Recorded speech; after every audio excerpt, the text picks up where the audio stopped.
Creo que una hoja de hierba no es menos que el día de trabajo de las estrellas, y que una hormiga es perfecta, y un grano de arena y el huevo del régulo son igualmente perfectos, y que la rana es una obra maestra, digna de los señalados, y que la zarzamora podría adornar los salones del paraíso, y que la articulación más pequeña de mi mano avergüenza a las máquinas. Culturizando presenta Pónganse a leer con Pedro Julio. Hola gente, esto es Pónganse a leer con Pedro Julio, un espacio de divulgación de la lectura en el que nos encontramos para hacer apología de ese vicio maravilloso que nos une y nos consume a todos los que andamos por aquí, la lectura. Y lo que les leí al inicio es el arranque de uno de los poemas más conocidos, pero también uno de los poemas más bellos del poeta del que hablaremos hoy en Pónganse a leer con Pedro Julio. Sí, señoras y señores, hoy le vamos a dedicar este episodio al gigante Walt Whitman, porque resulta que el 26 de marzo vamos a celebrar un aniversario más del ascenso a los cielos de este poeta, que además de dedicarse a las letras, tuvo más oficios que Homero Simpson y que la Barbie juntos.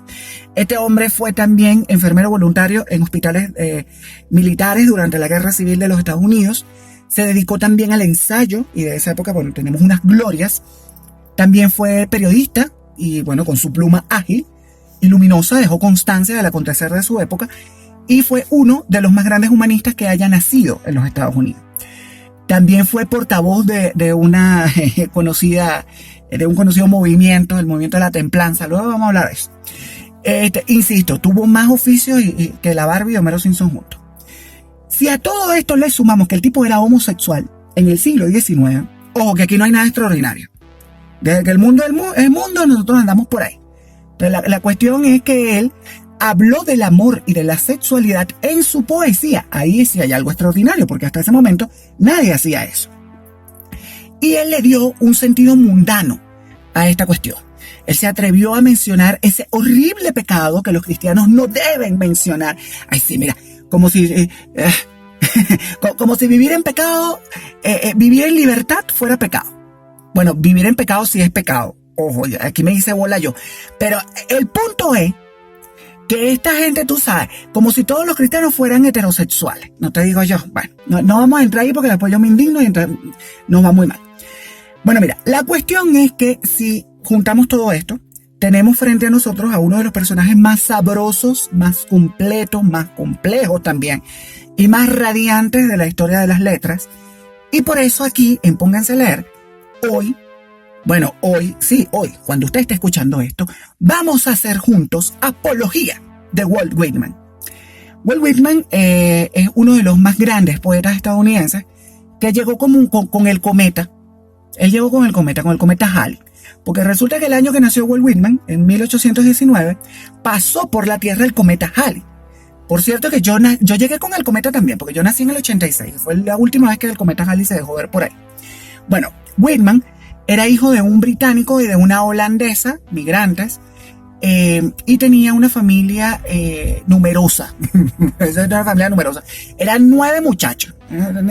Este británico y esta holandesa tenían 9 vástagos, que se quedaron cortos, porque para el número de muchachos que tenía la gente en esa época, tampoco eran tantos. Pero la cosa es que eran muchos en casa y eran pocos los recursos económicos, no había mucho dinero. Entonces, el paso por la escuela de Walt Whitman fue como esporádico, fue por temporada. Porque como la situación en casa era difícil, y él era uno de los hermanos mayores, era el segundo, le tocó empezar a trabajar desde chamo, pues para ayudar a la familia, para contribuir también a que la comidita llegara a la mesa. Fíjate tú, que él aprovechó lo poquito que había aprendido en la escuela y lo puso al servicio, de manera que él empezó a trabajar como maestro itinerante. Y después consiguió un trabajo en una imprenta. Trabajando en esa imprenta, descubrió el periodismo. Descubrió que había un oficio, había una cuestión que se llamaba periodismo. Y descubrió lo que se hacía en el periodismo y se interesó mucho por eso. Y se dedicó a este oficio. Y trabajó en varios periódicos y en varias revistas en Nueva York. De hecho, él llegó a ser el director del diario Brooklyn Eagle. Pero dejó este trabajo porque esta gente tenía una línea abiertamente proesclavista.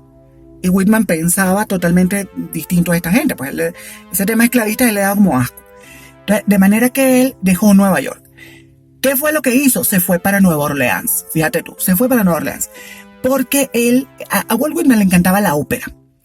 Entonces se va a un estreno de ópera, él conoce a un caballero, intercambian contactos, se hacen panas, se hacen amigos, y resulta que este caballero tenía un alto cargo en un periódico en Nueva Orleans y le ofrece trabajo allá. Entonces él se va para el sur de los Estados Unidos y ahí empieza a ver de primera mano una realidad que para él no era conocida, digamos, como de vista, sino de oída. Pues, no, tú oyes lo terrible que sucede en un sitio, pero no lo vives hasta que lo ves.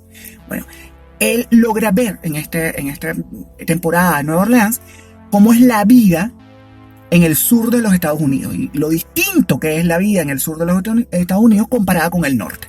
Siempre la vida en el sur es distinta a la del norte, en todas partes, siempre es igual. Hasta aquí en Venezuela. Comparen ustedes cómo se vive en las ciudades de arriba y cómo se vive en las ciudades de abajo. Bueno, él vuelve a Nueva York porque, bueno, termina como su periplo, su trabajo en este diario de Nueva Orleans y decide poner al servicio de su escritura toda la experiencia de vida que había acumulado en el sur. Y aquí, en este momento, él deja el periodismo y se entrega, que me encanta esa palabra, entregarse, porque además tiene R marcada, entregarse. Se entrega a la poesía, pero de una manera muy arrebatada.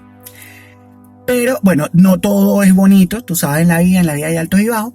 Arranca la guerra, lo alcanza la guerra, llega la guerra civil de los Estados Unidos, que explotó en 1861, y entonces Walt Whitman deja nuevamente Nueva York, se va a ver a su hermano George, que lo habían herido en batalla, y se fue a la capital de los Estados Unidos, a Washington, D.C.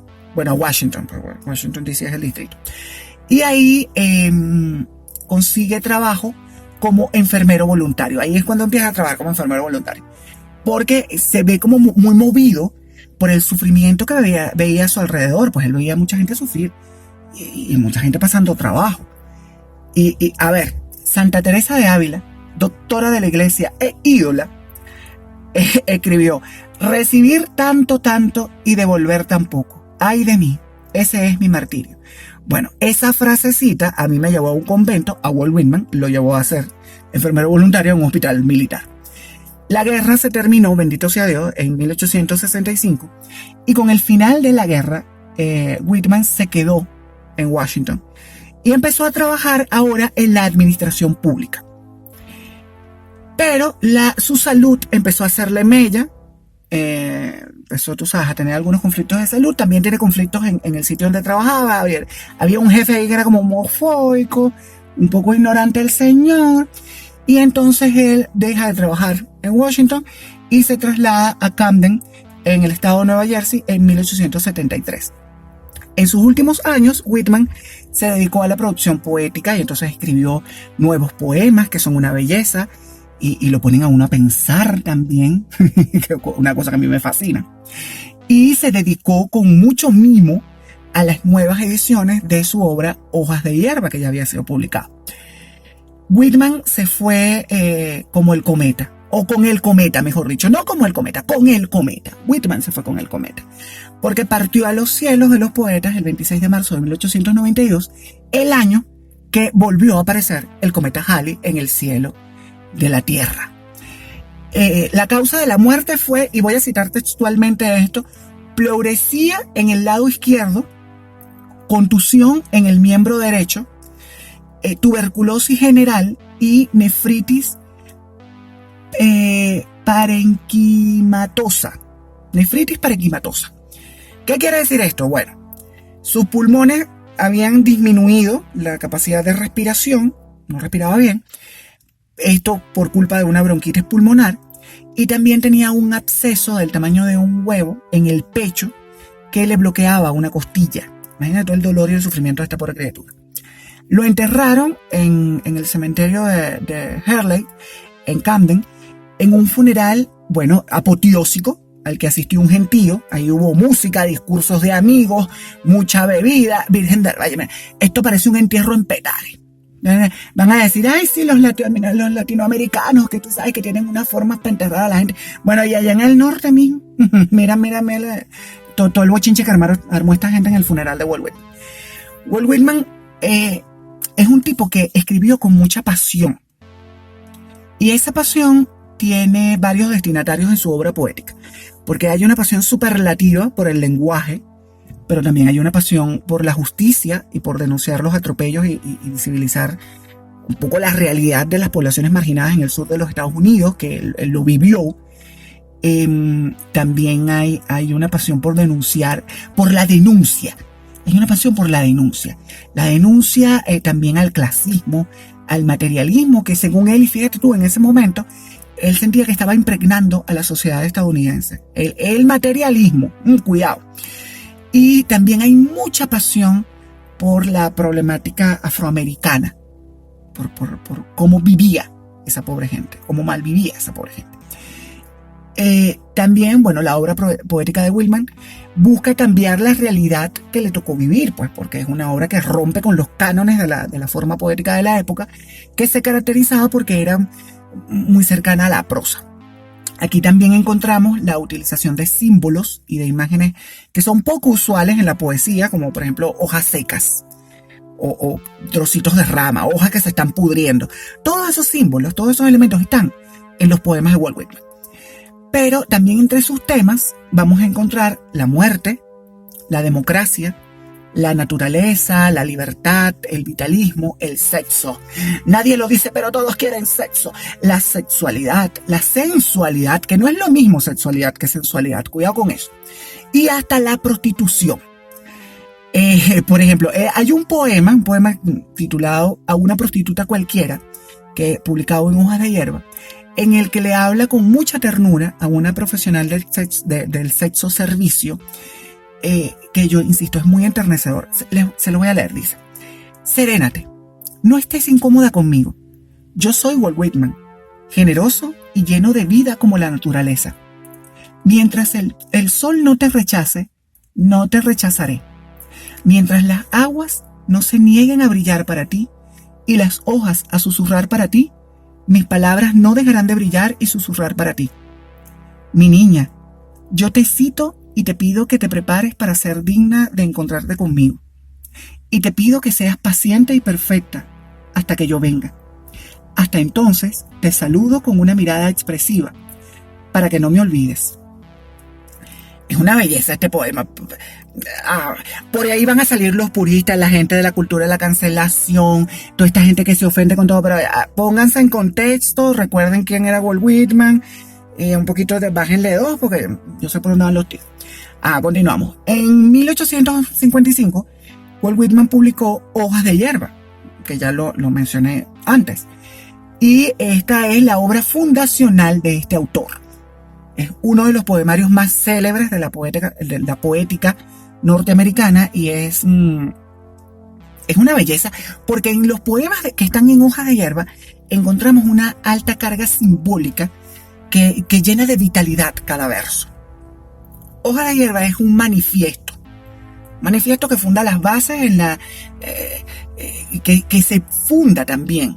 Funda las bases y se funda a su vez en la liberación sexual, en el valor de las cosas que parecen insignificantes, pero que hacen que la vida sea lo que es. Y se funda también en la mezcla de las culturas. Hojas de Hierba evidentemente no fue bien recibido por la crítica de la época, porque lo encontraron controvertido y no era para menos, pues este hombre estaba rompiendo con todos los atavismos anteriores a él. Pero a su vez estaba fundando las bases sobre las cuales poetas como Rubén Darío, como Fernando Pessoa o por ejemplo Federico García Lorca construyeron luego sus monumentos, sus obras monumentales. Santiago Estrella, en un artículo que se titula Whitman, poeta de la democracia y el antialcoholismo, menciona que Octavio Paz, entonces es una cita de una cita, Octavio Paz en El Arco y la Lira afirma que la poesía de Walt Whitman es como, yo lo voy a citar textual para que no haya confusiones. Dice Octavio Paz que la poesía de Whitman es la sístole y la diástole de un pecho poderoso. ¿Qué tal? ¿Qué te parece? Porque yo siento que, la sístola y la diástole. Los poemas de Whitman lo dejan a uno sin respiración. O sea, mientras tú estás leyendo esto, tú paras un momento de respirar. contienes la respiración. El movimiento luego se genera en el corazón a través de cada verso que viene apareciendo ante los ojos de uno que va leyendo. Es una cosa preciosa, es una experiencia leer a Walt Whitman. Walt Whitman también, vivió una época convulsa en la que, había muchos cambios, pues. Él experimentó de primera mano el crecimiento y la revolución, porque eso era lo que estaba a la orden del día. Él fue, por ejemplo, testigo del surgimiento de Nueva York como la capital del mundo, por ejemplo. Fíjate tú. Y en esa Nueva York naciente corrían ríos de alcohol como corre el Hudson. Y Whitman, evidentemente, fijó su posición, porque tú sabes, era un tipo que se posicionaba ante todo. Entonces él abogaba en aquella época por la moderación y se convirtió en el portavoz del movimiento por la templanza. El movimiento por la templanza, es por ahí el nombre, imagínate. Que fue, o es, hoy en día, la verdad es que la precisión de que si esta gente sigue por ahí, yo se la debo. No hice bien la tarea. Pero esta gente se pronunciaba en contra del consumo de bebidas alcohólicas y promocionaban la abstinencia total. Porque tú sabes, no hay matices nunca. Nunca hay matices para esta gente. O tú consumes en exceso y te tomas hasta el agua del florero, o tú no tomas nada y te mueres de sed en un bochinche, en una fiesta, en un funeral allá en Camden. Y ellos llegaron, de hecho, mira, fíjate tú la osadía de esta gente. Esta gente llegó a demandar la prohibición del alcohol en el mundo, en los Estados Unidos y en los países donde ellos tenían su influencia así como muy determinante, pero lo que querían era alcanzar esto en el mundo. Qué fastidio me da a mí la gente que quiere gobernarle la vida a los otros. Ay, a mí me generan como una ansiedad esta gente. Ay, no, qué fastidio, ahora no, qué aburrimiento. No. Vayan a gobernar su propia vida, en vez de estar metiendo en la vida de otra gente. Walt Whitman andaba con esta gente. Entonces él decía, en aquella época, insisto, que él en su juventud nunca había bebido alcohol. Imagínate tú.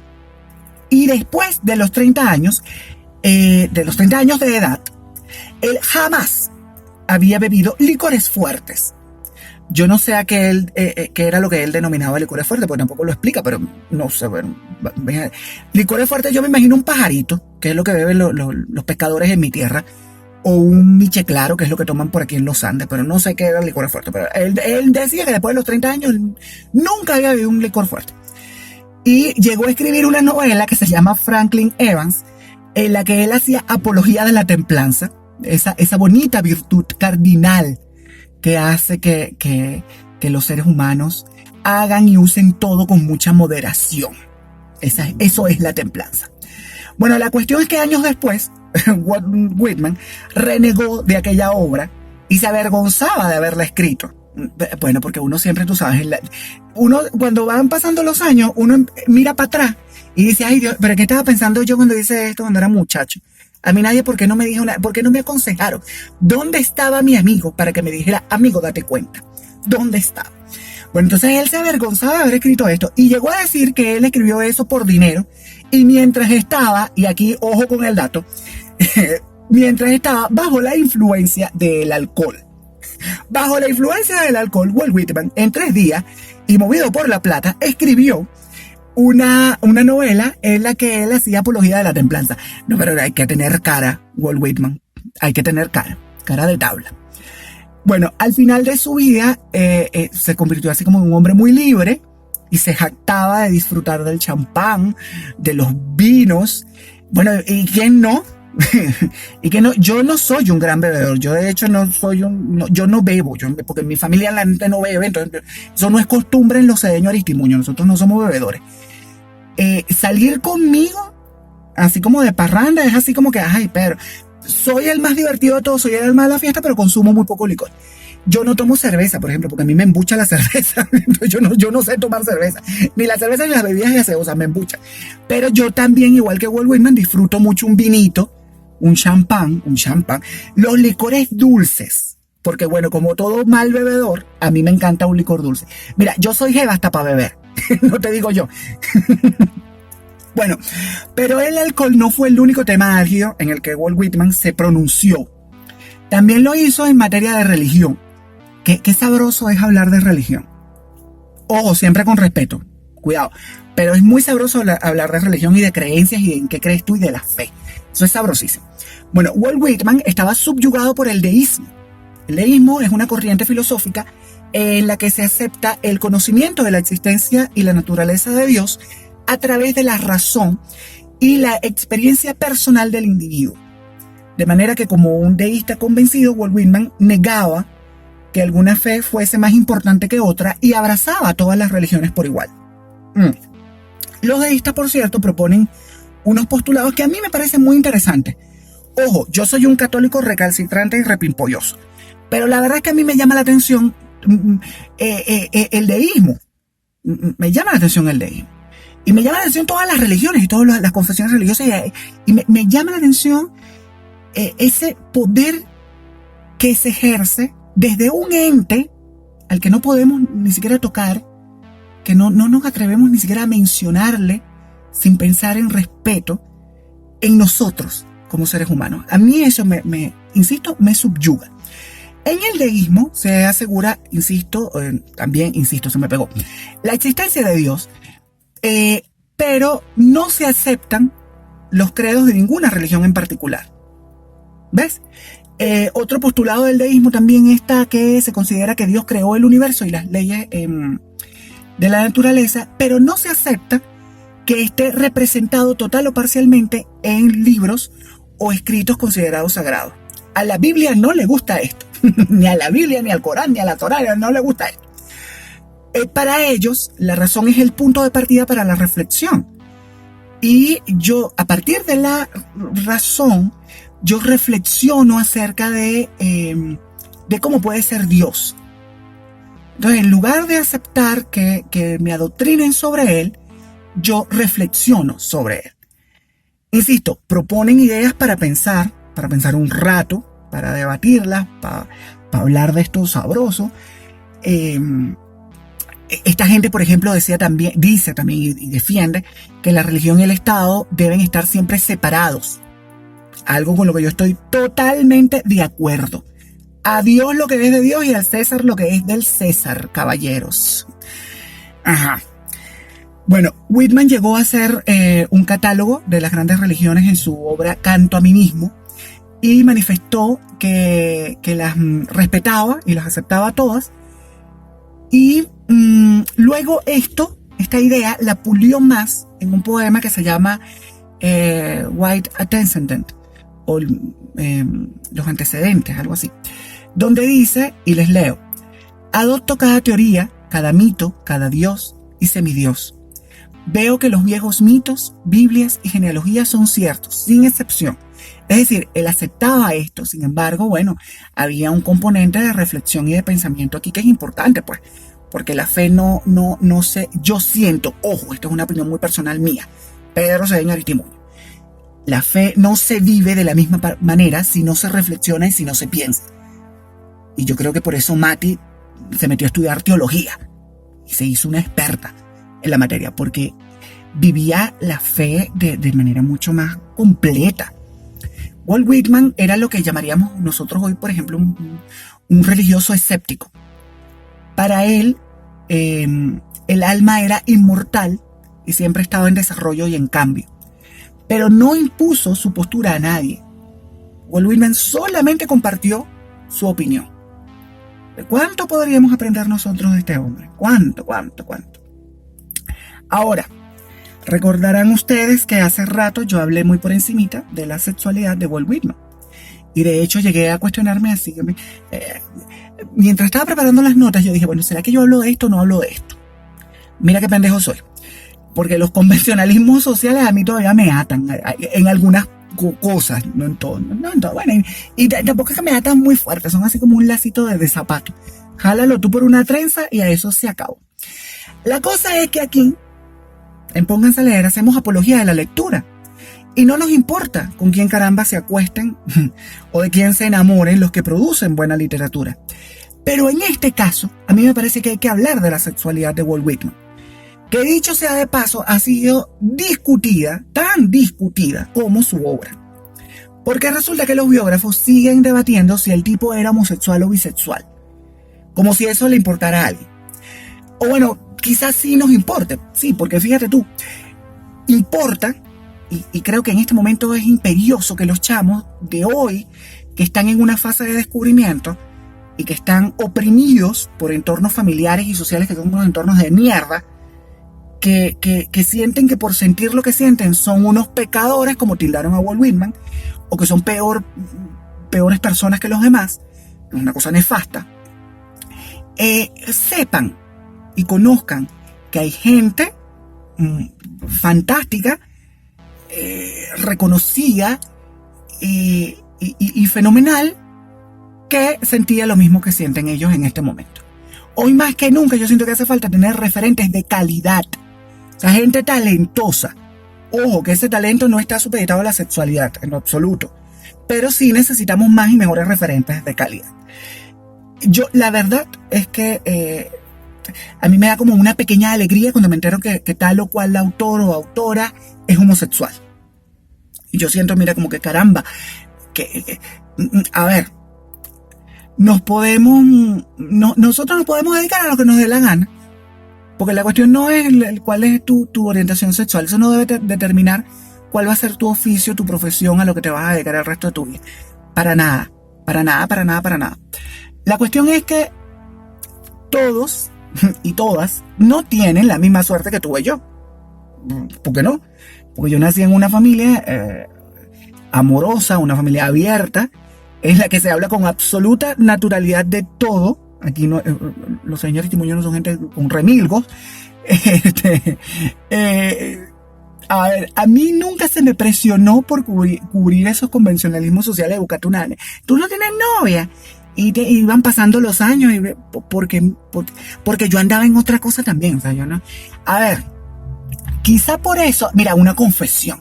Quizá por eso, porque esos temas no se sacaban a la mesa y nadie estaba hablando de eso, ni te preguntaba ni nada por el estilo. Yo fui consciente de que era homosexual a los 30 años. A los 30 años, pero tú has visto, a los 30 años. Mi prima Claudia Cecilia dice que aquello fue el despertar sexual tardío de Pedro. A mí me encantó el término que acuñó Claudia. Hay muchos testimonios. Vamos a volver con Walt Whitman, porque esto no es para hablar de Pedro, esto es para hablar de Walt Whitman. Hay muchos testimonios acerca de la sexualidad de Walt Whitman. Que es parte de su vida, pero no es toda su vida. Según uno de sus biógrafos, el amor de la vida de Walt Whitman fue Peter Doyle, que era un conductor de ómnibus que conoció en 1866 y con el que se hizo así como inseparable. Doyle llegó a recordar con mucho cariño y con mucha ternura el día en el que se conocieron, en una entrevista que le hicieron en 1895, y en donde contó que, bueno, que empezaron a hablar en el autobús. Lo acompañó Walt Whitman hasta que llegaron al destino, hasta el final, y luego lo acompañó de regreso. No se bajó donde tenía que bajarse. Y bueno, tú sabes, hubo ahí como una manito sudada en el trayecto. Oscar Wilde también, al que le debemos un episodio en Pónganse a Leer, y al que también lo condenaron de forma lapidaria y horrenda por ser homosexual. Pero tú sabes, todo el mundo, porque tú sabes que la gente es muy decente, todos se ampararon en la ley. Todos se ampararon en la ley, porque, tú sabes, para no ser así explícitos en su homofobia. Oscar Wilde echaba un cuento de que cuando él fue a los Estados Unidos se dio unos besitos con Walt Whitman. Sí, de hecho le escribió a su amigo George Cecil Eve, que era un activista por los derechos de los homosexuales en la época, y voy a citar textual lo que dijo Oscar Wilde: todavía guardo el beso de Walt Whitman sobre mis labios. ¿Cómo sería ese beso? ¿Cómo besaría a Walt Whitman? Bueno, según su poesía era un tipo apasionado. La gente apasionada suele besar bien. Suele. Ojo, cuidado. Y los poetas suelen besar bien. Sí, los poetas besan bien. Hablo por experiencia. Sigo. Lo cierto es que él tuvo otros amantes varones, de los que hay certeza que fueron amantes varones. Y solamente porque él llamaba a una amiga suya, una actriz neoyorquina, que la llamaba una antigua querida mía. Entonces, los biógrafos piensan que el tipo no era homosexual, sino bisexual. Por eso. Mira, la de veces que yo he dormido en la misma cama con María Alejandra, y la de veces que yo he llamado a María Alejandra la mujer de mi vida. Entonces ahora lo que falta es que el día que yo me muera, salga alguien a decir que nosotros éramos amantes. Mariana y yo éramos amantes, entonces por eso yo le decía la mujer de mi vida, nosotros dormíamos juntos. Ay, pero por favor. Porque le decía eso, entonces él tenía un amante que era una actriz. Sin embargo, con los otros que hay constancia, entonces bueno, no sé. No. Es así como que, por favor, vamos a ver si nos quitamos tanto remilgo y tanta pacatería, tanta mojigatería. En la poesía de Walt Whitman hay constancia del amor y de la sexualidad. Y bueno, la crítica mojigata, la crítica mamacayos, la crítica gasmoña de la época, dijo que era una poesía que era pornográfica y que era obscena. Incluso remarcaban la actividad sexual del autor como si eso disminuyera la calidad de la obra. Y bueno, y no pasa nada. Y no pasa nada porque no tiene que pasar nada tampoco. Walt Whitman, en su obra y en su poesía, celebra el placer del propio cuerpo y del alma y lo exalta a unos niveles que yo diría que son hasta místicos, son reveladores. Su poesía es amorosa, es mágica, es humana, y todo eso es el sexo también. Es mágico, es amoroso, es humano. Así que vamos a dejarnos de tanta pacatería. Gente, ya nos estamos acercando al final, ya el sereno, mira, yo lo siento por ahí, lo siento como Patricia Fernández, las deudas ahí en la nuca, pero yo no me puedo ir de aquí, bueno, más que irme, porque yo no me voy para ninguna parte, mejor dicho, yo no me puedo despedir de ustedes sin compartirle mis 3 poemas favoritos de Walt Whitman, porque creo que esto es como un servicio público que yo voy a hacer con ustedes, voy a hacer apología de Walt Whitman a través de 3 poemas.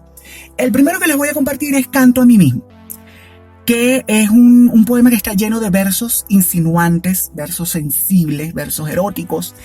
Es un poema en el que Walt Whitman da cuenta de una carga autoerótica en su relación con el alma y que se manifiesta de manera física. Es como un recuerdo. Walt Whitman está recordando esa relación que, insisto, tiene un alto componente erótico con el alma. A mí me subyuga sobre todo el trocito que dice, y se los voy a leer.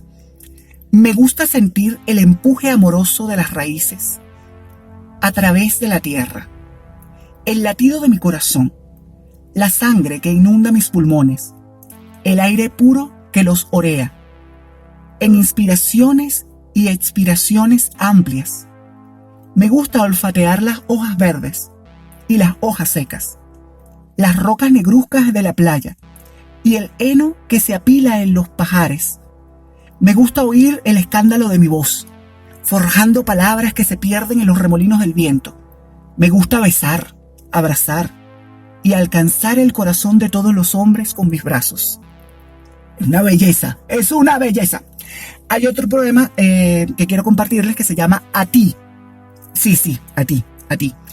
En este poema se mete en el mundo de los sueños y nos lleva con él a ese mundo de los sueños. En este poema Walt Whitman te habla a ti, pero también me habla a mí, le habla al lector y aquí lo que sucede es que como que se rompe la cuarta pared. Entonces, él entra en contacto directo con el lector y nos mira y nos susurra. Y yo les voy a leer un pedacito de este poema que dice: quien quiera que seas, pongo sobre ti mis manos para que seas mi poema. Te murmuro al oído. He amado a muchas mujeres y a muchos hombres, pero a nadie he amado como a ti. Oh, he sido tardo y mudo. Debí haberme abierto camino hacia ti hace mucho tiempo. No debí haber proclamado a nadie sino a ti. No debí haber cantado a nadie sino a ti. Lo abandonaré todo y vendré, y cantaré himnos en tu honor. Insisto, es una belleza. Insisto también, les está hablando a ustedes. Busquen este poema y léanlo, y sientan que Walt Whitman les está diciendo esto a ustedes. Y el tercer poema que les quiero compartir es el poema que se llama No te detengas. Este es un poema precioso en el que Walt Whitman acude a la euforia y a la libertad, y es como una oda al amor, y una oda a sí mismo, y una oda al otro. Por cierto, bueno, hay una polémica con este poema, porque aparentemente este poema no está firmado, entonces es como un poema apócrifo de Walt Whitman, pero leyéndolo uno se imagina a Walt Whitman escribiéndolo, o sea, es muy Walt Whitman. Entonces, a mí me gusta pensar que este poema es de él y me parece una belleza, y si a raíz o a partir de este poema alguien se acerca a su obra, bendito sea Dios por este poema y por la persona que dijo que era de Walt Whitman. Este poema dice, en un momento, no abandones las ansias de hacer de tu vida algo extraordinario. No dejes de creer en las palabras que las palabras y la poesía sí pueden cambiar el mundo. Pese a lo que pase, nuestra esencia está intacta. Somos seres llenos de pasión. La vida es desierto y oasis. Nos derriba, nos lastima, nos enseña, nos convierte en protagonistas de nuestra propia historia. Aunque el viento sopla en contra, la poderosa obra continúa. Tú puedes aportar una estrofa. No dejes nunca de soñar, porque en sueño es libre el hombre. Dígame si no es bonito esto. Dígame si no tiene mucho que ver con los poemas que forman parte de Hojas de Hierba o de otros poemarios y de otros textos poéticos de Walt Whitman. Es que es él, está su esencia ahí. Walt Whitman fue el primer poeta que experimentó con las posibilidades del verso libre. De hecho, se le considera el padre del verso libre. Y se valió de un lenguaje muy sencillo, muy cercano a la prosa, para poder crear toda una mitología. Y esa mitología la pone al servicio de su país. Echó mano de sus propias experiencias y propuso también en su poesía una comunión entre el hombre y la naturaleza, que es algo precioso. Walt Whitman es uno de los más grandes poetas americanos, que también tuvo que vivir la censura homofóbica y que tuvo que abandonar un trabajo en la administración pública porque uno de sus jefes descubrió un ejemplar de Hoja de Hierba y consideró que el autor era un pecador. Yo intenté hacerlo como lo diría Chiquito de la Calzada, pero no me salió. ¡Pecador! Bueno, qué osado este pobre diablo al que nadie hoy recuerda. Todos recordamos a Walt Whitman. Ahí tienes, señor. Yo solo espero haberles picado la curiosidad con este caballero y espero de verdad con toda mi alma que la mía sí es pecadora. La mía sí es muy pecadora, pero no es pecadora por homosexual. Hay otros pecados, gente, hay otros pecados. Yo espero que ustedes, después de escuchar este episodio, se van a ir a buscar la obra poética de Walt Whitman y se van a recrear con él y van a dejarse llevar por la cadencia de sus versos y van a caer rendidos al genio de Walt Whitman. Por cierto, que yo no conté que la primera vez que yo escuché hablar de Walt Whitman fue en 1996. Yo tenía 10 años en 1996. Cuando mi tía Raquelita se graduó de historiadora, yo leí la tarjeta de graduación de Raquelita que arrancaba con un verso de Walt Whitman. En ese momento yo no le presté atención a aquello. Luego, imagínate tú, me dejé dominar por la poesía de Walt Whitman. Gente, ahora sí, nos agarró el sereno, lo siento sobre mí. De manera que nos vamos, pero por favor, antes les pido, así como con todo mi corazón, échenme su cuento con Walt Whitman. Échenme su cuento con Walt Whitman, su experiencia lectora con él, si no lo han leído, si lo han descubierto a través de este episodio, imagínate, mira tú qué suerte y qué maravilla.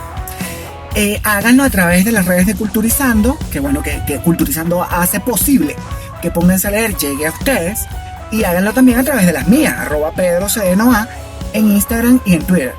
Ahora sí, me voy gente, me voy, pero antes les recuerdo la consigna. Ya la saben ustedes. Pónganse a leer. Culturizando presentó Pónganse a Leer con Pedro Julio. Una producción de culturizando.com.